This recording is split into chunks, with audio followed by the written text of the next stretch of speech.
And there's a fire that I won't slay. There's a fire burning the fire brigade. Our souls tonight, we are losing this fight. Oh, help our souls tonight. There's no one on our side who's gonna help our souls tonight. 없습니다. 우리 이제 모임이 작은 모임이라 여러 가지 조금 시간이 넉넉해서 발제 시간도 조금 넉넉히 주고 또 같이 이야기할 수 있는 시간도 넉넉하고 해서 참 좋습니다. 그게 장점인데요. 그러고 보니 우리 지금 이제 오랫동안 2008년에 우리 연구소가 시작이 됐는데 오랫동안 이형기 교수님이 이제 소장을 맡아서 이렇게 우리를 좀 지도하시고 이끌어 주셨는데 이제 작년부터 이미국 교수님이 소장을 맡았습니다. 지금 연구학기로 바젤에 가 있다 그러니까 생각이 났어요. 오늘 제가 발표하려고 하는 이 에라스무스의 무덤이 바젤 민스터에 있습니다. 그래서 에라스무스는 네덜란드 로테르담에서 출생했지만 바젤에서 죽고 지금 바젤에 묻혀 있는데요. 흔히 우리가 에라스무스를 굉장히 좀 애매한 사람이다 이렇게 표현을 하거든요. 일단 이 사람이 언제 태어났는지가 애매해요.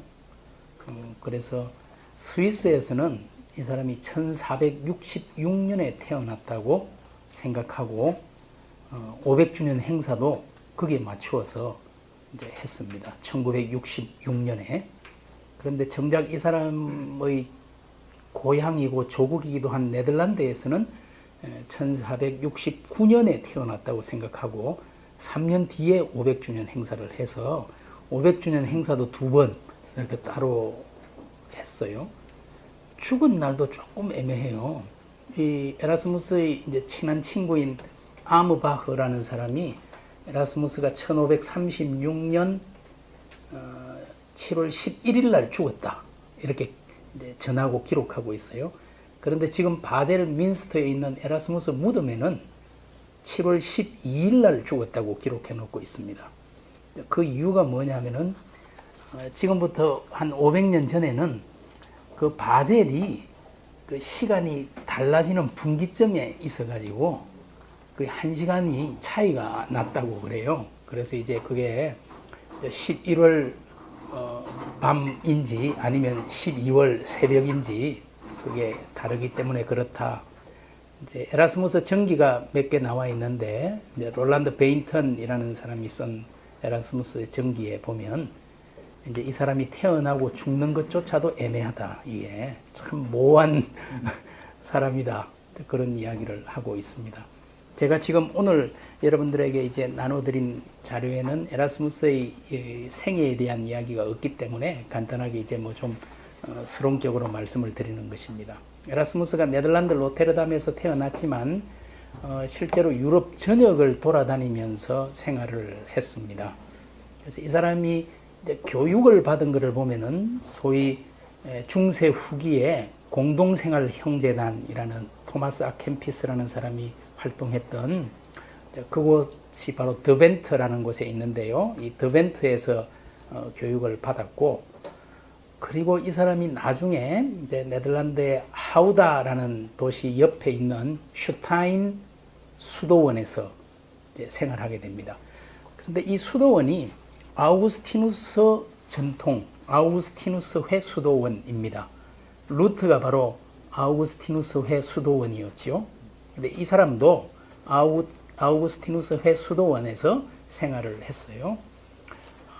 그래서 이제 사람들이 평가할 때 루트가 수도원을 찾아간 것은 여러분 이제 루트에 대해서 익숙하다면 루트가 영적 불안, 소위 안페어퉁이라는 그 안페어퉁의 문제를 극복하기 위해서 노력하며 발부둥 치면서 수도원으로 이제 들어가게 됐는데요.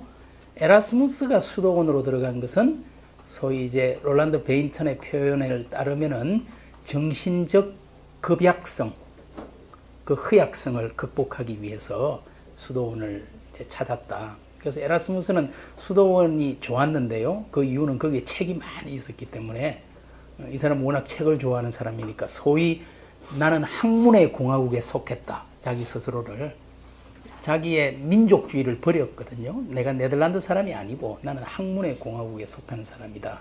그만큼 책을 좋아하는 사람이었습니다. 그래서 수도원의 도서관이 너무 좋아가지고 수도원을 굉장히 좋아했던 그런 사람이죠. 이 사람도 사제 서품을 받았습니다.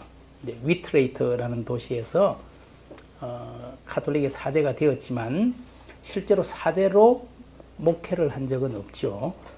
이제 교황에게도 그 허락을 받았어요. 내가 사제 서품을 받긴 했지만 이렇게 사제로 활동하기보다는 그냥 학자로서 활동할 수 있도록 이제 허락을 받기도 했습니다.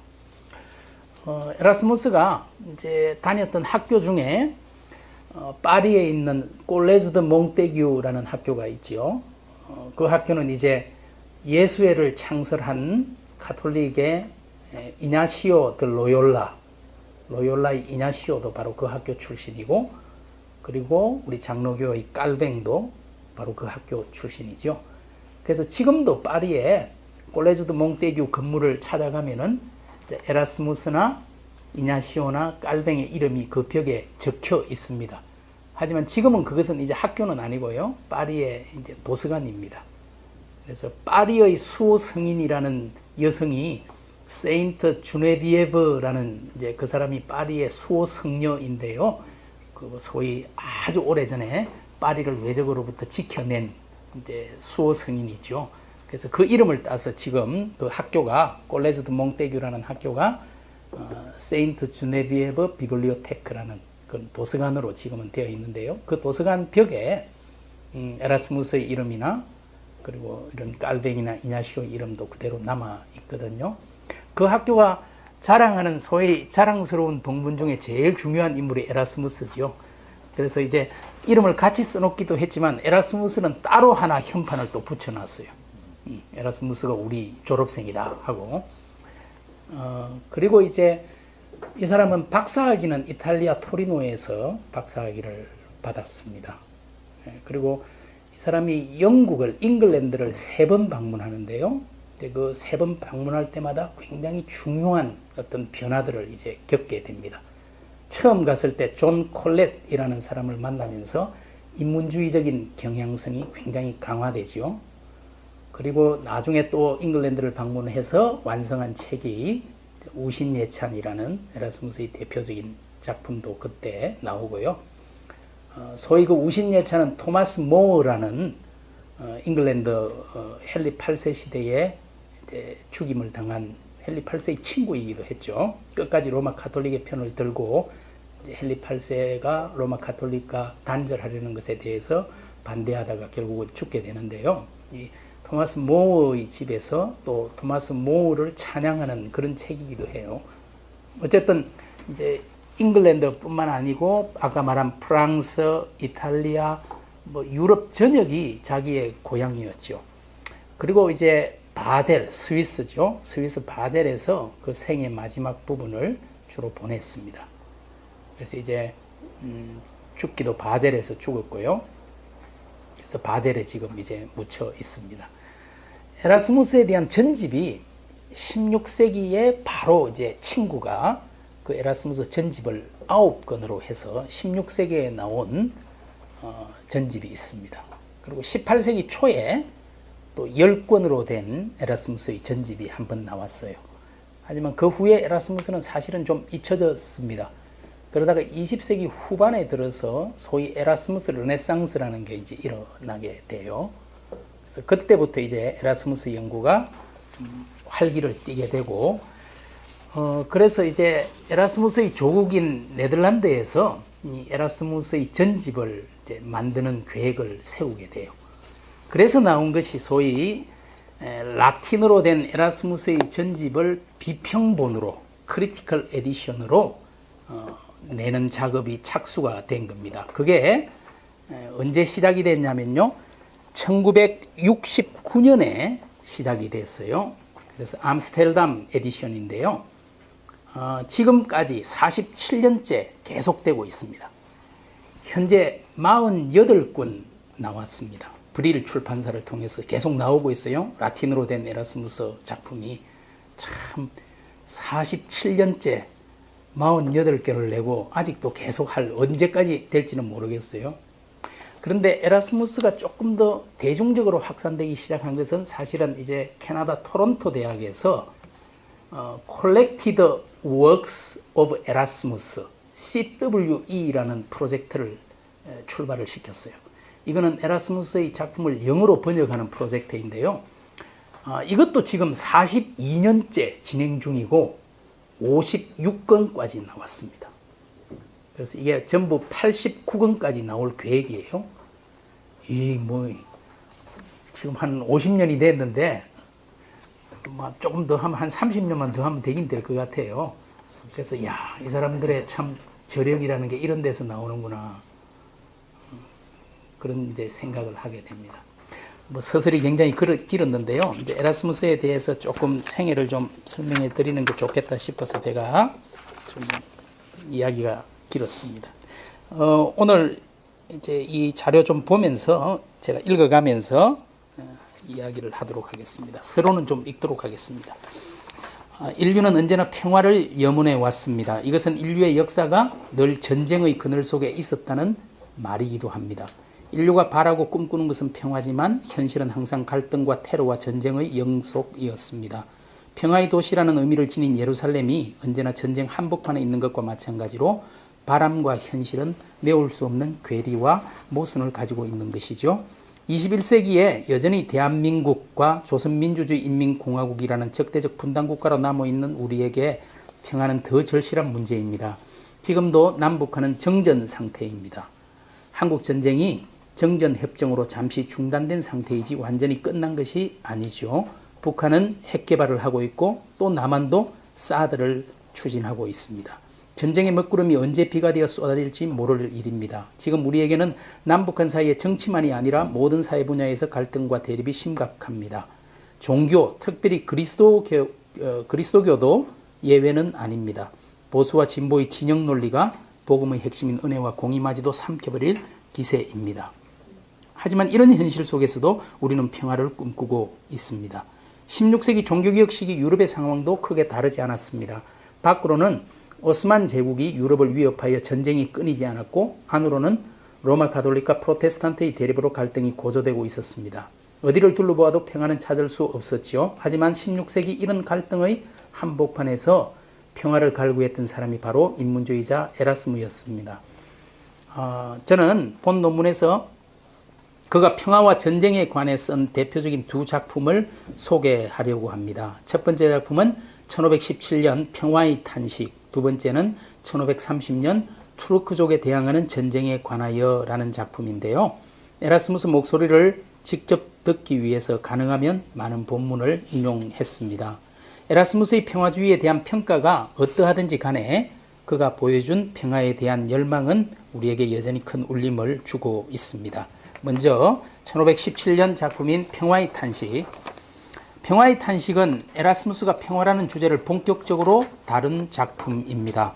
에라스무스는 이 이전에도 평화에 관해 언급한 바가 있습니다. 예를 들면 전쟁은 경험해보지 않은 사람들에게만 달콤하다. 누구든지 왕 혹은 바보로 태어나야 한다. 이런 격언을 풀이한 여러 차례 개정정보가 되었던 격언집, 그리고 오스트리아 대공 필립에 대한 찬사, 그리고 이제 카를 5세의 이야기죠. 그리스도교 군주의 교육, 이런 작품에서 평화에 대해서 이미 이야기한 바가 있습니다. 하지만 이제 평화의 탄식에서는 평화라는 하나의 주제를 본격적으로 다루고 있습니다. 앞에는 그냥 파편적인 언급이었다면, 그런데 이 평화의 탄식이 1517년에만 2번이나 출판됐고 여러 번 나오고 또 여러 언어로 번역되었다는 것은 평화가 얼마나 그 당시 절실했는지를 역설적으로 보여주는 것입니다. 이 책에서 에라스무스는 평화를 사람으로 의인화시켜서 말하고 있죠. 이것은 이미 우신예찬에서 의인화의 방식을 사용한 적이 있었습니다. 그런데 우신예찬이 냉소적 풍자라면 평화의 탄식은 쓰라린 아픔과 슬픔의 어조입니다. 이 책 처음부터 에라스무스는 평화와 전쟁을 대비시킵니다. 인용입니다. 평화는 하늘과 땅의 모든 좋은 것들의 원천이며 권원이고 또 만물을 지탱하며 유지하고 보호한다. 평화가 없다면 번영도 안전도 거룩함도 순수함도 있을 수 없고 인간에게 더 이상의 기쁨이 없을 것이고 하나님께서 기꺼워할 어떤 것도 없을 것이다. 반면 전쟁은 세상 모든 악이 도사리는 대양과 같다. 전쟁의 본질적 사악함 때문에 번영은 즉각 쇠락하고 강해지던 것은 약해지고 요새는 무너지고 건전한 기초는 파괴되고 달콤한 것은 쓴맛으로 변하게 된다. 결론적으로 전쟁은 사악한 것이어서 모든 경건과 종교를 즉각적으로 파괴하며 전쟁보다 더 인간을 불행하게 만들고 하나님이 미워할 만한 것은 없다라고 시작하고 있죠. 에라스무스는 이토록 평화와 전쟁의 결과가 명확한데도 전쟁의 열을 올리고 매달리는 자를 어떻게 제정신을 가진 인간이라 말할 수 있을지 묻고 있습니다. 또한 에라스무스는 동물, 식물, 생명력이 없는 물질, 우주의 천체조차도 서로 다투지 않고 조화 가운데 공존하는데 이성을 가지고 있고 어느라는 도구까지 선물로 받은 인간만이 평화를 외면하고 전쟁에 강분하는 것이 얼마나 안타까운 일인지 탄식하고 있습니다. 의인화된 평화는 인간에게서 특별히 그리스도인에게서 자기가 환영을 받을 것이라 생각하고 달려갔지만 자기 안식처를 발견하지 못했다고 한탄합니다. 도시로 가도 궁정으로 가도 그리고 학자들을 찾아가도 거기에 평화가 없었다는 것이죠. 3쪽의 인용을 한번 볼까요? 학자들 사이에 비록 동일한 신앙을 고백하고 있다 하더라도 스코투스주의자와 토마스주의자들이 싸우고 유명론자와 실제론자들이 싸우고 플라톤주의자와 소유학파가 싸우고 있다. 그들의 싸움은 워낙 맹렬해서 아주 사소한 문제에서도 일치란 없다. 비록 그들이 칼이나 창을 사용하지는 않지만 독이 가득한 펜으로 상대방을 찌르고 신랄한 말재간으로 상대방을 찢고 치명적인 혀의 화살로 서로의 명예를 추락시킨다. 그래도 종교 아니라면 뭔가 안식할 수 있지 않을까 기대하고 평화가 종교를 찾아가는데요. 평화의 상징인 십자가, 서로 형제자매라 부르는 호칭, 또 예배 때마다 Peace be with you라고 말하며 나누는 평화의 인사. 이 모든 것이 종교 안에는 평화의 거처가 있으리라 기대하도록 만들었습니다. 그러나 성직자와 성도들 사이에, 성도와 성도 사이에 다툼과 분쟁과 고발만이 난무했다. 어떻게 지금하고 이렇게 똑같은지요? 심지어 수도원과 수도회 안에서도 평화가 머물 곳은 어디에도 없었다. 이제 평화는 부부들 안에는 좀 그래도 평화가 있지 않을까. 가보니까 더 없지요. 거기는 난리 났죠. 그래도 평화는 그래도 여기에는 있겠지 했지만 별로 그렇지 않았죠. 개인의 마음에는 있겠지 역시 없었다는 것입니다. 어디에서도 자신이 환영받지 못했다고 평화는 탄식하고 있습니다. 에라스무스는 이제 우리가 믿는 예수 그리스도가 누구인지 상기시킵니다. 예수는 평화의 왕이다. 이렇게 말합니다. 그리스도의 생애가 처음부터 끝까지 화합과 상호사랑의 교훈이 아니라면 도대체 무엇이란 말이냐. 그분의 모든 계명과 비유가 가르치는 것이 평화와 사랑이 아니면 무엇이란 말인가. 하나님의 아들이 이 땅에 오신 것이 세상을 아버지와 화목케 하고 사람들을 상호 끊을 수 없는 사랑으로 연결하고 인간을 자신의 친구로 삼기 위함이 아니라면 도대체 무엇이란 말인가. 사도 바울은 때로는 평화의 하나님을 말하고 때로는 하나님의 평화를 전한다. 이것은 다음과 같은 결론에 이르게 합니다. 하나님이 없는 곳에는 평화도 없고 평화가 없는 곳에는 하나님도 없다. 따라서 에라스무스에게 예수 그리스도를 예표하는 구약의 인물은 다윗이 아니라 솔로몬입니다. 솔로몬은 샬롬에서 나온 거죠. 그래서 하나님의 성전을 짓는 일이 다윗이 아닌 솔로몬에게 맡겨진 것도 바로 이런 이유 때문이라고 주장합니다. 에라스무스는 다시 우리에게 도전합니다. 그리스도께서 인간으로 오셨을 때 그분이 가르치고 설파하신 것이 평화가 아니라면 무엇이란 말인가? 그리스도께서 우리에게 새 계명을 너희에게 주노니 서로 사랑하라. 내가 너희를 사랑한 것 같이 너희도 서로 사랑하라고 말씀하십니다. 또한 평안을 너희에게 끼치노니 세상이 주는 것과 같이 아니하니라 말씀하십니다. 그리스도가 우리에게 주시고자 하는 것은 두려움과 근심이 아니라 사랑과 평화였습니다. 그리스도는 우리를 두려움의 사자가 아니라 평화의 사도로 부르셨습니다. 예수님이 남긴 유산은 재물이나 제국이나 이런 것이 아니고 평화였습니다. 에라스무스는 주님이 가르쳐 주신 기도의 첫 마디가 우리 아버지라는 사실이 그리스도인의 일치와 평화의 놀라운 암시라고 말합니다. 어떻게 하나님을 우리 아버지라고 부르면서 서로 끊임없는 전쟁을 벌일 수 있단 말인가?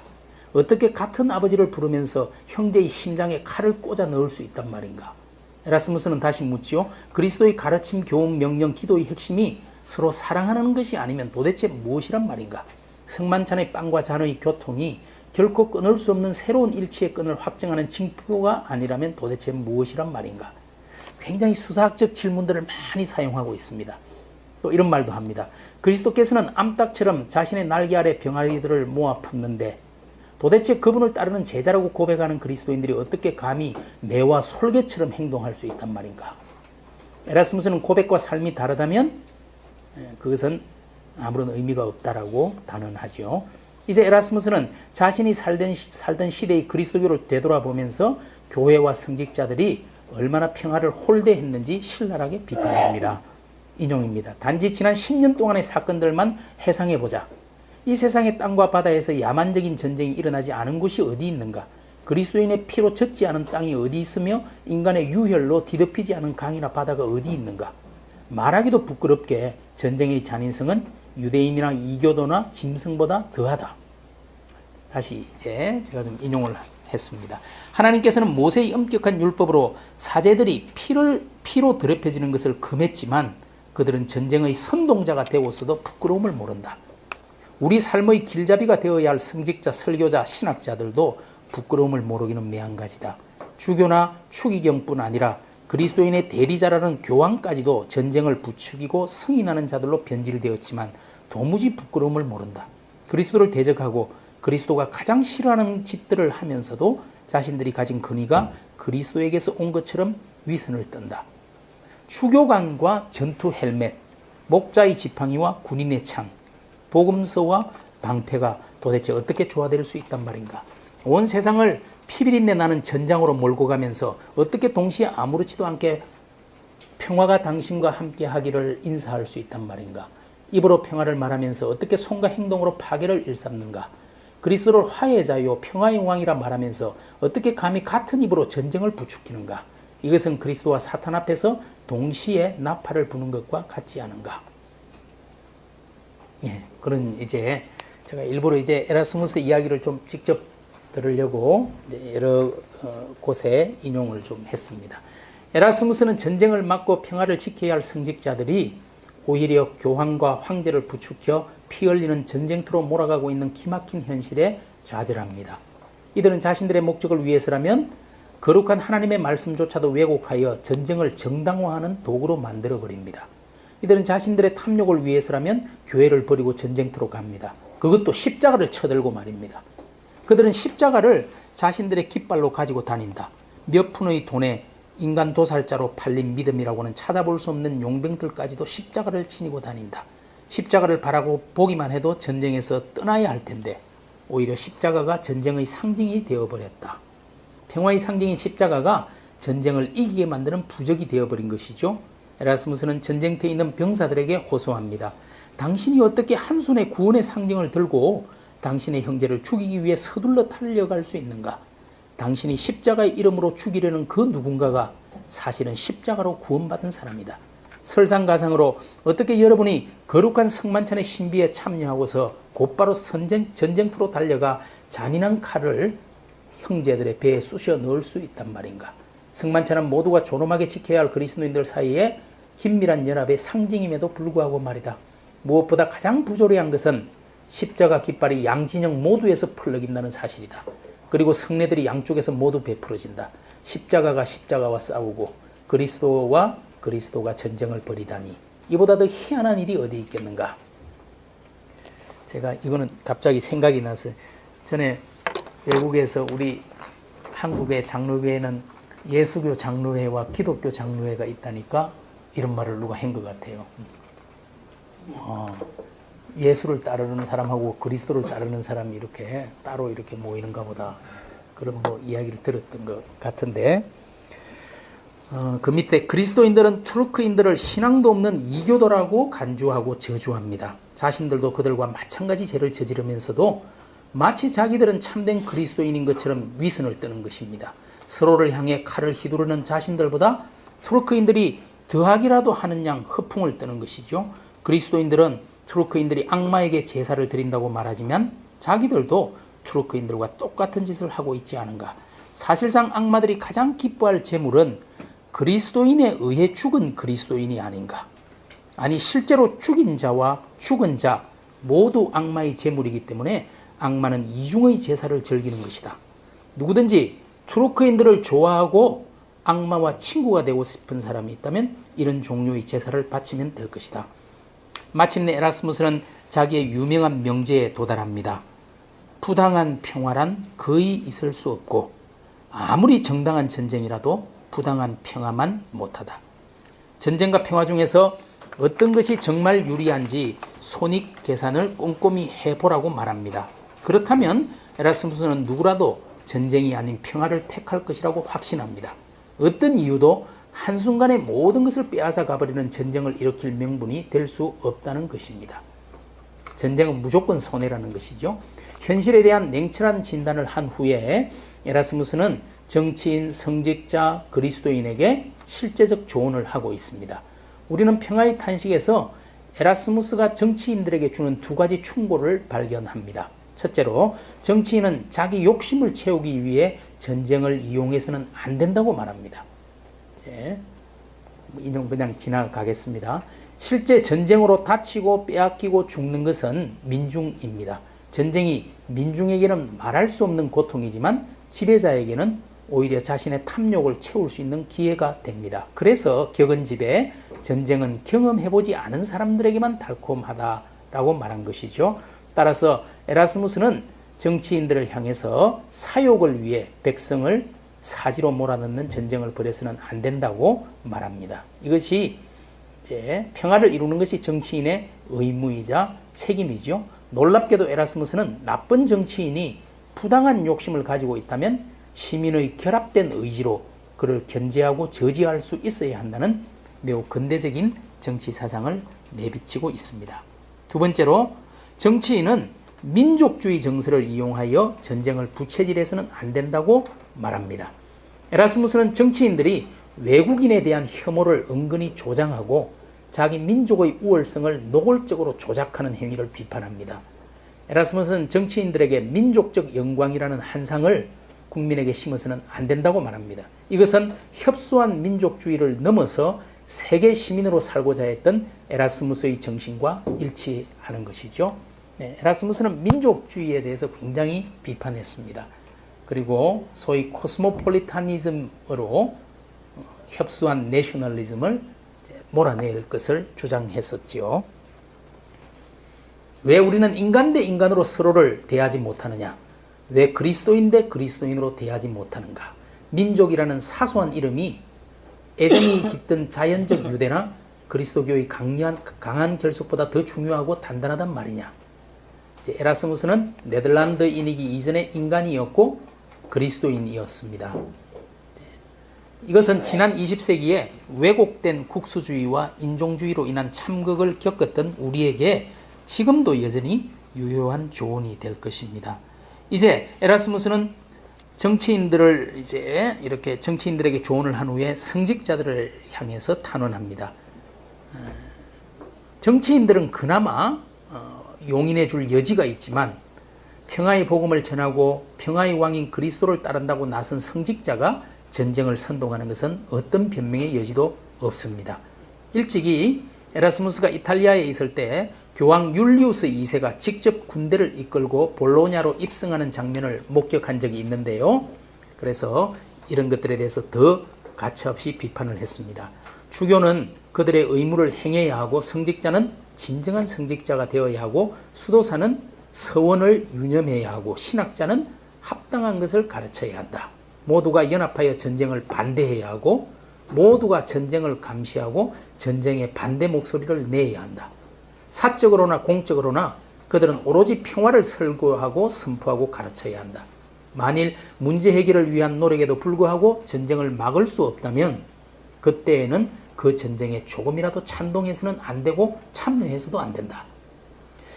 제가 이런 거를 자꾸 인용한 이유가 이게 지금 하고 굉장히 뭐 좀 비슷하게 지금 말하는 것 같은 느낌도 있고 해서 그렇게 했습니다. 에라스무스에게 just war나 holy war 같은 것들은 그 단어 자체가 모순입니다. 어떻게 정당하다는 단어와 전쟁이라는 단어가 붙어 있을 수 있습니까? 어떻게 거룩이라는 단어와 전쟁이라는 단어가 함께 사용될 수 있습니까?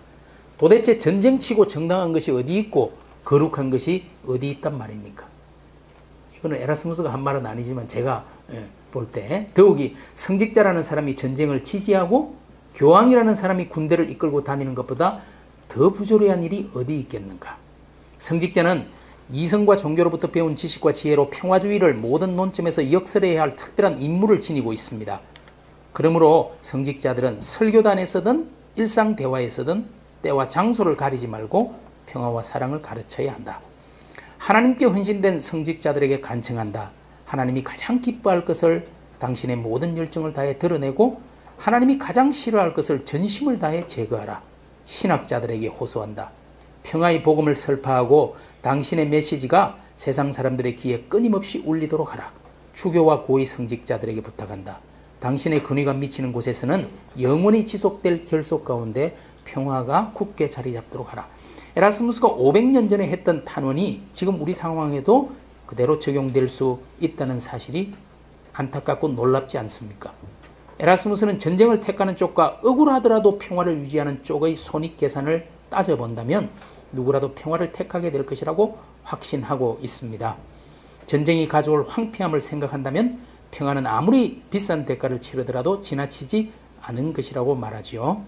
만일 당신이 더없이 행복한 천국에 가기 위해서 전쟁이라는 길을 통과할 수밖에 없다고 생각한다면 이보다 더 빈약하고 불합리한 것이 어디 있겠는가? 소위 평화에 이르기 위해서 전쟁이 불가피하다는 것은 말장난이라는 것이죠.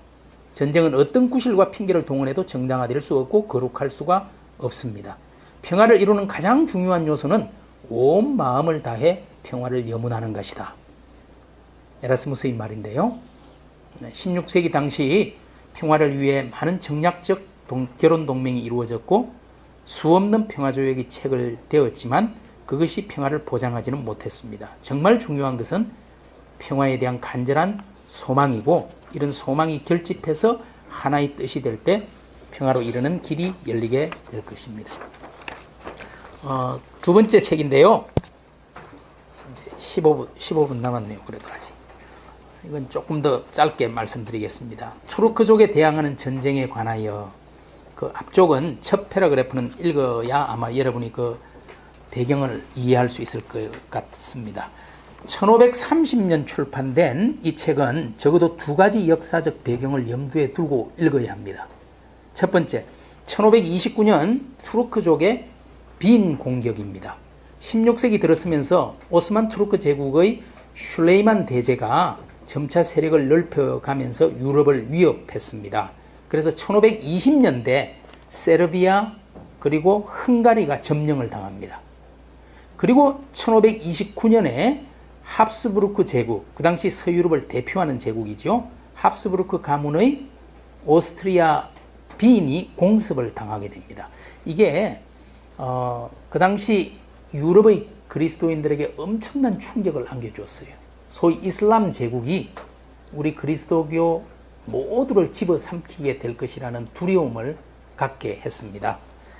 1529년 10월 14일 오스만 투르크 군대는 빈 공격을 포기하고 철수했습니다. 하지만 이 일로 인해 온 유럽이 두려움과 불안에 휩싸였습니다. 두 번째, 똑같은 제목으로 1529년에 루트가 책을 출판했습니다. 루트의 책 제목도 똑같습니다. 루트는 이 빈이 공격당하기 1년 전인 28년 10월에 이 책을 쓰기 시작했고요. 그리고 29년에 이 책을 출판했습니다. 그런데 이제 이 책이 소위 루트가 투르크가 쳐들어와도 절대로 싸워서는 안 된다라고 주장했다는 식으로 로마 카톨릭 책에서 막 비난을 했어요. 아니 이슬람 세력이 이교도가 쳐들어오는데 가만히 있으라고? 이런 식으로 이제 비난을 한 거예요. 그런 것들 때문에 에라스무스도 여기에 대해서 자기 입장을 전개하지 않을 수가 없었던 것입니다. 자, 이제 책의 내용을 조금 보면요. 첫 문단에서 에라스무스는 그리스도를 믿는 나라들이 이교도인 투르크족에게 유린당하고 있는 현실을 설파합니다. 이미 세르비아나 헝가리나 오스트리아까지 유린을 당했지요. 그리스도교 왕국이 어디서 왔는지 모호한 이 야만족의 손에 얼마나 많은 패배와 고통을 당했는가. 그들이 우리에게 범하지 않은 잔악 행위가 있기나 한가? 도대체 그들이 그리스도의 영토에서 얼마나 많은 도시 섬지역을 강탈해 갔는가? 그러면서 이 사태가 이 지경이 된 것은 투르크족이 선하거나 탁월해서가 아니고 그리스도인들의 우리의 죄 때문이라고 진단합니다. 그래서 투르크족이 이토록 강성해지고 유럽을 위협하게 된 것은 그리스도인들 사이에 있었던 배신, 야심, 탐욕, 불신앙에 대한 하나님의 경고요 심판이라는 것입니다. 그러면서 에라스무스는 굉장히 이제 또 중도적인 입장을 취합니다. 즉 투르크족과의 전쟁을 무조건 주장하는 자들이 있고 또 무조건 반대하는 자들이 있는데 그 사이에서 애매한 입장을 취하게 됩니다. 먼저 무조건 전쟁을 주장하는 사람들에게 이렇게 말합니다. 무지한 군중들이 투르크족이라는 말을 들을 때면 그들은 즉시로 분노에 사로잡혀 투르크인들을 개라고 그리스도의 원수라고 부르고 피를 보자고 아우성을 칩니다. 사람들은 무엇보다 투르크족도 사람이고 더욱이 절반은 그리스도인이라는 사실을 염두에 두지 않는다. 사람들은 전쟁의 이유가 정당한지 갑절로 복수를 할 대적을 자극하여 무장하는 것이 현실적인지 생각하지도 않는다. 그리고 무조건 전쟁하자 그러는 거죠. 하지만 정작 사람들은 이제 좀 그냥 지나갈게요. 이 인용문에서 두 가지가 우리의 관심을 끕니다. 첫째는 에라스무스가 투르크인들을 우리와 같은 사람이고 절반은 그리스도인이라고 부른다는 점입니다. 인류애를 중시하는 인문주의자 에라스무스가 투르크인이 뿔 달린 괴물이 아니고 사람이라고 본 점은 충분히 이해할 수 있는데 절반의 그리스도인이라고 불렀다는 사실이 흥미롭습니다. 어떤 이유에서 그가 이런 말을 했는지 명시되어 있지는 않습니다. 어쩌면 그리스도인이나 무슬림이나 동일하게 아브라함을 믿음의 조상으로 여긴다는 점 때문일 수도 있겠고 하나님이라고 부르든 알라라 부르든 양쪽이 모두 유일신을 믿는다는 점 때문일 수도 있을 것입니다. 그리고 두 번째는 에라스무스는 투르크족과 전쟁 이전에 그리스도교 안에 개혁과 회개가 더 우선적이고 절실하다고 생각한다는 점이지요.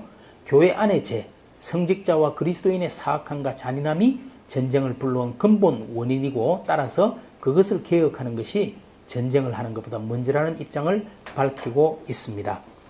이제 전쟁을 무조건 반대하는 사람에 대해서도 비판하고 있습니다. 거기 이제 인용문 한번 보겠습니다. 그리스도인에게는 전쟁할 권리가 전혀 없다라고 주장하는 사람들이 있다. 나는 이런 견해가 너무 터무니없어 반박할 필요가 있다고 생각한다. 내가 나의 이전 작품들에서 전적으로 평화를 찬양하고 이 이전 작품이란 바로 앞에 본 평화의 탄원을 말하는 것이죠.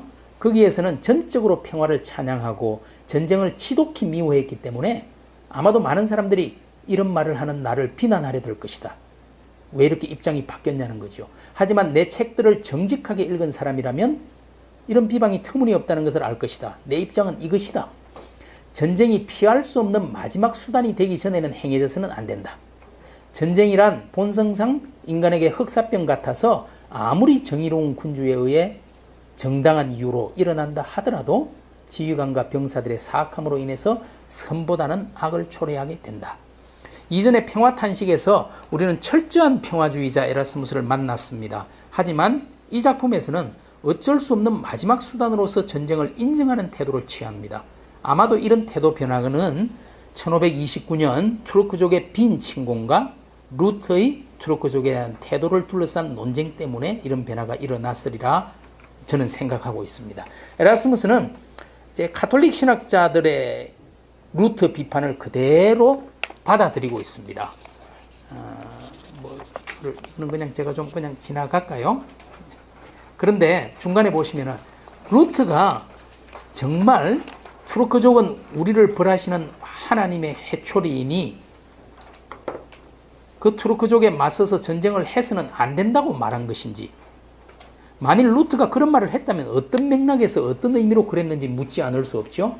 그래서 루트가 쓴 똑같은 책 제목의 그 책을 잠깐 인용했습니다. 우리 독일인들 중에 투르크족에 맞서 싸워서는 안 된다고 믿도록 만드는 어리석은 설교자들이 있다. 어떤 자들은 그리스도인은 세속적 칼을 들어서는 안 되며 통치자가 되어서도 안 된다는 어리석은 소리까지 하고 있다. 이게 바로 제세례파의 이야기죠. 뿐만 아니라 독일인들은 사납고 미개한 족속이라 투르크족이 다스리는 것이 더 낫다고 말하는 자들이 있다. 마치 뭐 일본 사람한테 가는 게 낫다는 것 같이 이런 사악한 오류가 모두 나 때문이라고, 루터 때문이라고, 루터의 복음의 결과라고 비난한다. 마치 루터가 이 세상에 일어나는 모든 악한 일과 모든 반역에 책임을 져야 하는 것처럼 비난하고 있다.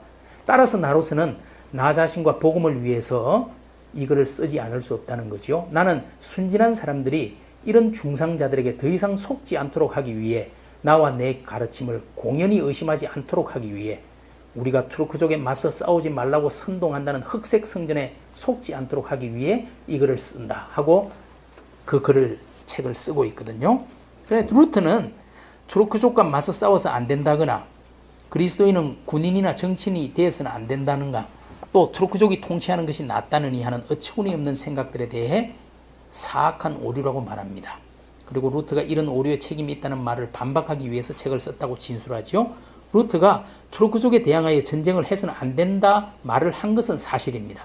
그러나 이것은 교황과 성직자들을 향해 한 말입니다. 루터는 정치인의 경우에는 평화를 지키기 위해 필요하면 전쟁을 할 수 있다고 주장합니다. 따라서 루터는 로마 카톨릭 교회의 신학자들이 자신의 말을 상황적 맥락과 이유를 무시한 채 구절만 취하여 진의를 왜곡했다고 항변합니다. 우리는 신중한 학자인 에라스무스가 루터의 본 뜻을 헤아리기보다 로마 카톨릭 신학자들의 주장에 담긴 루터 비판만을 가지고 자기 논증을 펼치고 있는 것에 대해 아쉬움을 가지게 되죠. 비록 에라스무스가 불가피한 전쟁의 가능성을 인정하긴 했지만 그것은 어디까지나 상당히 매우 제한적인 상황 하에서 어쩔 수 없는 경우에만 해당하는 것입니다. 에라스무스도 평화의 탄식에서도 이미 강조했듯이 1530년 이 책에서도 성직자는 전쟁에 관여해서도 동조해서도 안 된다고 분명히 말하고 있습니다. 그게 이제 그 각주 40분의 인용이거든요. 에라스무스는 전쟁이 정당화될 수 없다고 못 박습니다. 특별히 성직자는 절대 전쟁에 참여하거나 조금이라도 연루되어서는 안 된다고 말합니다. 성직자가 해야 할 싸움은 영적 전투이지 육과 혈의 전쟁이 아니기 때문이죠. 에라스무스에게 전쟁은 영혼 없는 일이어서 이것은 성직자와 전혀 관련이 없는 것입니다. 성직자의 직제가 마치 군대 계급처럼 여겨지는 것도 교회가 타락했다는 증거일 뿐이죠. 하지만 에라스무스는 이전 평화의 탄식과 달리 이제 정치인들은 전쟁을 벌일 수 있는 가능성을 예외적으로 인정하고 있습니다. 그게 바로 1529년 빈 공격을 경험했기 때문에 방어적 성격의 전쟁을 인정할 수밖에 없었죠. 하지만 이 경우에도 에라스무스는 매우 조심스럽습니다. 정치인들의 경우에도 전쟁을 하기 위해서는 상당히 여러 가지 유의해야 할 것이 많이 있는 것이죠. 그것들은 이제 그 인용문과 그 아래에 이제 보실 수가 있습니다. 12쪽에 에라스무스의 이런 입장은 사실상 루터와 크게 다르지 않습니다. 루터도 성직자들은 전쟁에 참여하거나 관여해서는 안 되며 정치인은 자신에게 맡겨진 평화 수호의 의무를 다하기 위해 불가피한 경우에 전쟁에 참여할 수 있다라고 말합니다. 그 43번 각주는 루터의 책에서 가져온 인용문인데요. 에라스무스와 다르지가 않습니다. 굳이 두 사람의 차이를 말한다면 에라스무스가 루터보다 훨씬 더 전쟁에 신중하다는 정도일 겁니다. 자, 그 밑에 패러그래프입니다. 에라스무스가 이 글에서 가장 강조하는 점은 투르크와의 전쟁 이전에 먼저 그리스도인들의 회개와 개혁이 선행되어야 한다는 것입니다. 우선순위는 그리스도인들이 각자의 양심을 돌아보고 악한 행실을 버리고 회개하고 하나님의 자비를 구하는 것입니다. 그 인용문들이 주어져 있고요. 그냥 제가 너무 오래 이야기하면 그러니까 3분 남았으니까요. 그냥 여러분들이 이제 좀 보시면 될 것 같은데요. 결론으로 그냥 가겠습니다. 저는 에라스무스 글을 읽으면서 수사학자로서의 그의 진가를 확인할 수 있었습니다. 평화의 탄식에서 의인화된 평화가 이 세상에 진정한 평화가 없음을 한탄할 때 우리 현실도 별로 다르지 않음을 인정할 수밖에 없었습니다. 그리고 그리스도인들이라면 전쟁의 틀끝만큼이라도 동조해서는 안 되고 그리스도를 따르는 제자답게 평화의 사도로 살아야 한다는 그의 호소에 설득될 수밖에 없었습니다. 우리가 주기도문을 진심으로 드리고 성만찬에 진정으로 참여하고 우리가 주님의 양이라면 평화의 길을 걸어갈 수밖에 없겠죠.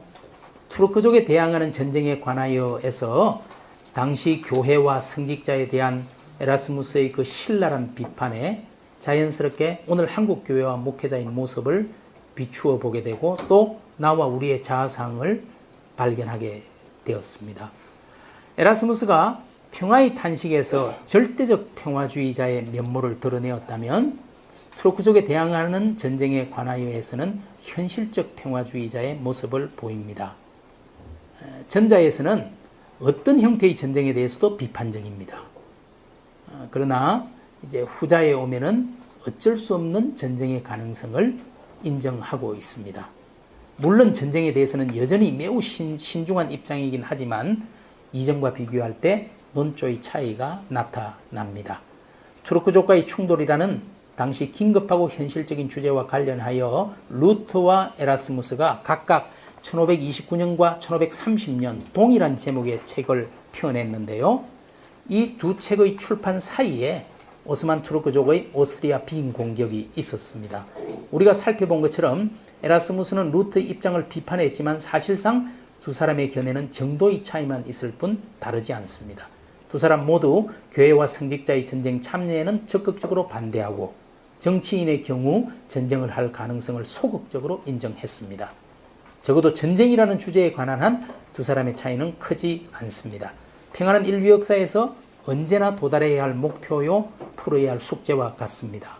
인류 역사가 전쟁의 역사라고 할 정도로 갈등과 충돌이 끊이지 않았습니다. 그렇기 때문에 더욱 역설적으로 평화를 원했던 것입니다. 에라스무스의 평화사상은 남북한으로 나뉘어서 갈등을 겪고 있는 우리에게 많은 도전과 통찰을 주고 있죠. 아마도 그가 우리 시대를 살았다면 현실적 평화주의를 버리고 절대적 평화주의로 돌아섰을 것입니다. 핵시대에는 어떤 상황적 이유를 대더라도 전쟁을 용인할 근거가 되지 못할 것이기 때문입니다. 에라스무스가 오늘 우리 사회에서 일어나고 있는 양심적 병력 거부 문제나 군목 제도나 대규모 전쟁 대비 훈련 등에 대해서 어떤 말을 할지 궁금합니다. 에라스무스의 말, 평화를 이루는 가장 중요한 요소는 온 마음을 다해 평화를 염원하는 것이다 라는 이 말이 마음에 남습니다. 이상입니다. 예.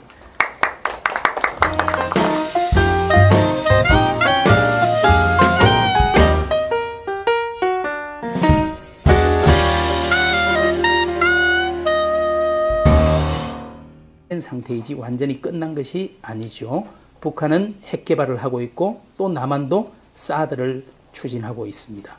전쟁의 먹구름이 언제 비가 되어 쏟아질지 모를 일입니다. 지금 우리에게는 남북한 사이의 정치만이 아니라 모든 사회 분야에서 갈등과 대립이 심각합니다. 종교, 특별히 그리스도교도 예외는 아닙니다. 보수와 진보의 진영 논리가 복음의 핵심인 은혜와 공의마저도 삼켜버릴 기세입니다. 하지만 이런 현실 속에서도 우리는 평화를 꿈꾸고 있습니다. 16세기 종교개혁 시기 유럽의 상황도 크게 다르지 않았습니다. 밖으로는 오스만 제국이 유럽을 위협하여 전쟁이 끊이지 않았고 안으로는 로마 가톨릭과 프로테스탄트의 대립으로 갈등이 고조되고 있었습니다. 어디를 둘러보아도 평화는 찾을 수 없었지요. 하지만 16세기 이런 갈등의 한복판에서 평화를 갈구했던 사람이 바로 인문주의자 에라스무였습니다. 저는 본 논문에서 그가 평화와 전쟁에 관해 쓴 대표적인 두 작품을 소개하려고 합니다. 첫 번째 작품은 1517년 평화의 탄식, 두 번째는 1530년 투르크족에 대항하는 전쟁에 관하여라는 작품인데요.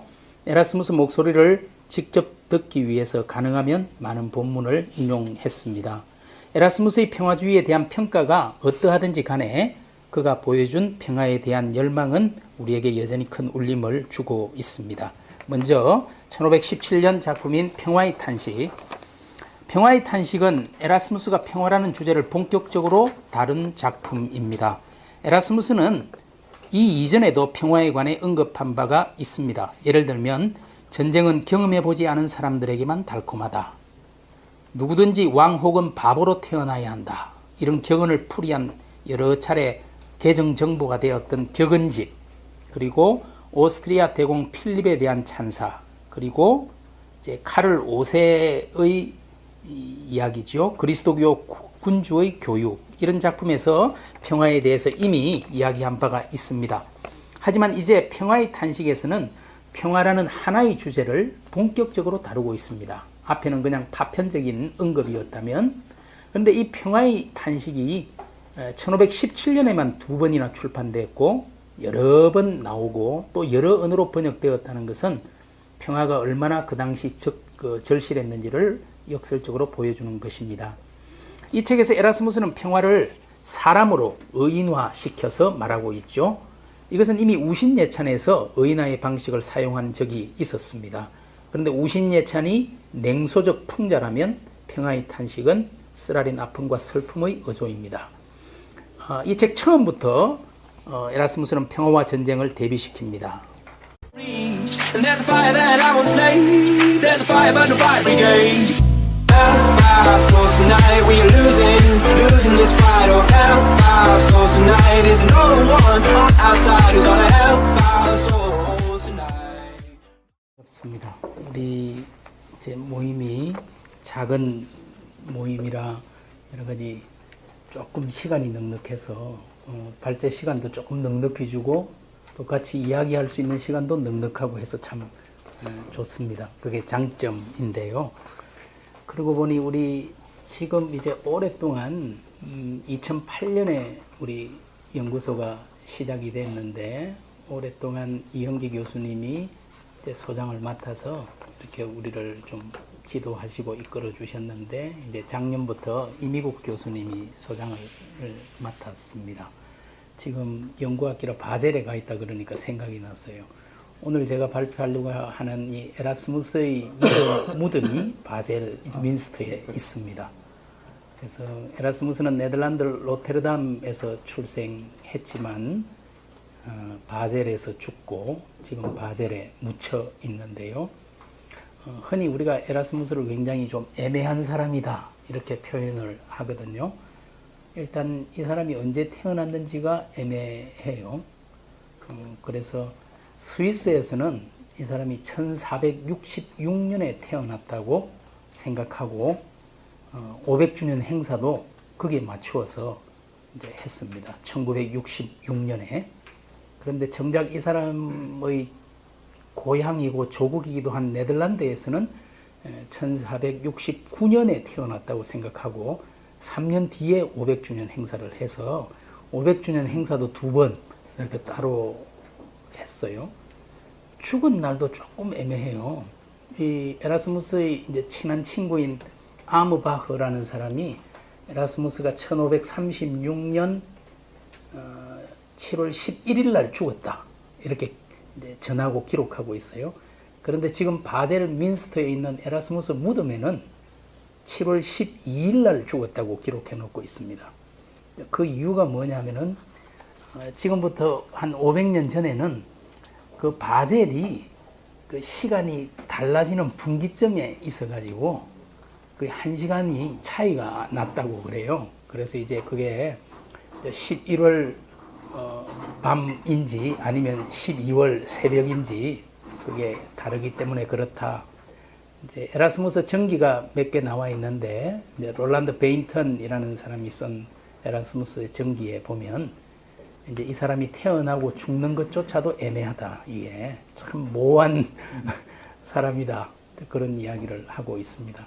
제가 지금 오늘 여러분들에게 이제 나눠드린 자료에는 에라스무스의 생애에 대한 이야기가 없기 때문에 간단하게 이제 뭐 좀 서론적으로 말씀을 드리는 것입니다. 에라스무스가 네덜란드 로테르담에서 태어났지만 실제로 유럽 전역을 돌아다니면서 생활을 했습니다. 그래서 이 사람이 이제 교육을 받은 것을 보면은 소위 중세 후기에 공동생활 형제단이라는 토마스 아켐피스라는 사람이 활동했던 그곳이 바로 더벤트라는 곳에 있는데요. 이 더벤트에서 교육을 받았고, 그리고 이 사람이 나중에 이제 네덜란드의 하우다라는 도시 옆에 있는 슈타인 수도원에서 이제 생활하게 됩니다. 그런데 이 수도원이 아우구스티누스 전통, 아우구스티누스회 수도원입니다. 루트가 바로 아우구스티누스 회 수도원이었죠. 근데 이 사람도 아우구스티누스 회 수도원에서 생활을 했어요. 그래서 이제 사람들이 평가할 때 루트가 수도원을 찾아간 것은, 여러분 이제 루트에 대해서 익숙하다면 루트가 영적 불안, 소위 안페어퉁이라는 그 안페어퉁의 문제를 극복하기 위해서 노력하며 발부둥 치면서 수도원으로 이제 들어가게 됐는데요. 에라스무스가 수도원으로 들어간 것은 소위 이제 롤란드 베인턴의 표현을 따르면은 정신적 급약성, 그 허약성을 극복하기 위해서 수도원을 이제 찾았다. 그래서 에라스무스는 수도원이 좋았는데요. 그 이유는 거기에 책이 많이 있었기 때문에, 이 사람은 워낙 책을 좋아하는 사람이니까 소위 나는 학문의 공화국에 속했다. 자기 스스로를.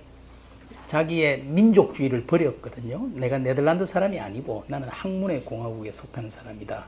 그만큼 책을 좋아하는 사람이었습니다. 그래서 수도원의 도서관이 너무 좋아가지고 수도원을 굉장히 좋아했던 그런 사람이죠. 이 사람도 사제 서품을 받았습니다.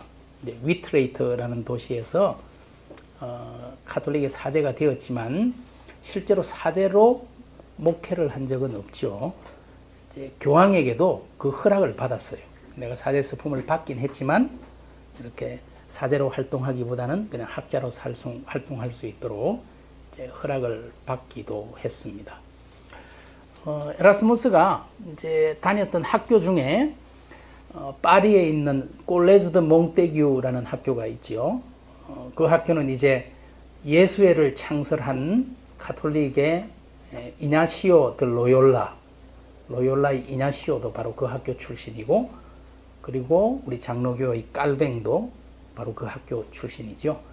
그래서 지금도 파리에 콜레즈 드 몽테규 건물을 찾아가면은 에라스무스나 이냐시오나 깔뱅의 이름이 그 벽에 적혀 있습니다. 하지만 지금은 그것은 이제 학교는 아니고요. 파리의 이제 도서관입니다.